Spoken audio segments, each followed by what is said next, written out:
यह 6 जून 1944 था और सैनिक जेम्स कैलाहन अपनी राइफल थामे इंग्लिश चैनल की ओर देख रहा था।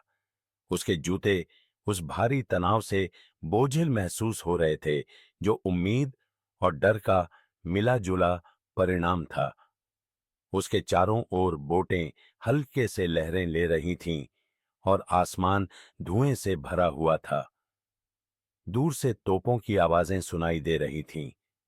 यह समय था जब मित्र राष्ट्रों की नोरमंडी पर बड़ी जंग डी डे शुरू होने वाली थी और जेम्स उन हजारों जवानों में से था जिन्हें फ्रांस के तट पर उतरने का आदेश मिला था।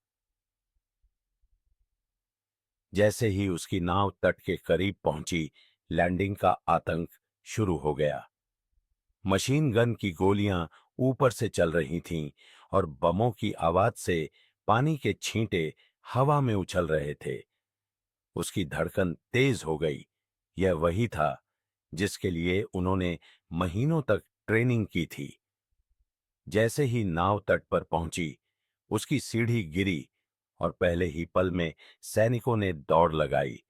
पहले ही कुछ सैनिकों को गोलियां लग गईं और समुद्र का पानी खून से रंगा हुआ था। जेम्स की नसों में डर दौड़ रहा था, लेकिन उसका मन पूरी तरह से एक ही लक्ष्य पर केंद्रित था, जिंदा रहना।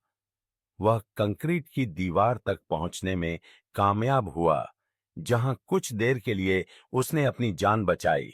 उस दौरान उसका सबसे अच्छा दोस्त टॉमी गोलियों से घायल हो गया और गिर पड़ा।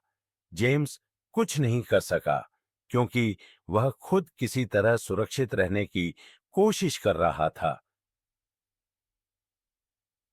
यह वक्त था जब उसे एहसास हुआ कि उसकी जिंदगी खतरे में है और शायद वह भी कभी वापस घर नहीं लौट पाएगा। घंटे गुजरते गए और अंततः जेम्स और उसके साथियों ने तट के कुछ हिस्सों पर कब्जा कर लिया। दिन के अंत तक लगभग 10,000 सैनिक शहीद हो चुके थे, लेकिन उसी दिन उन्होंने फ्रांस को नाजी जर्मनी से मुक्त करने के अभियान की पहली सफल कड़ी को पूरा किया था। यह कहानी द्वितीय विश्व युद्ध के उस समय की झलक है जब जवानों ने अपार साहस और बलिदान दिखाए और इन संघर्षों के बीच उनकी प्रेरणा थी अपने देश और अपनी आजादी के लिए लड़ना।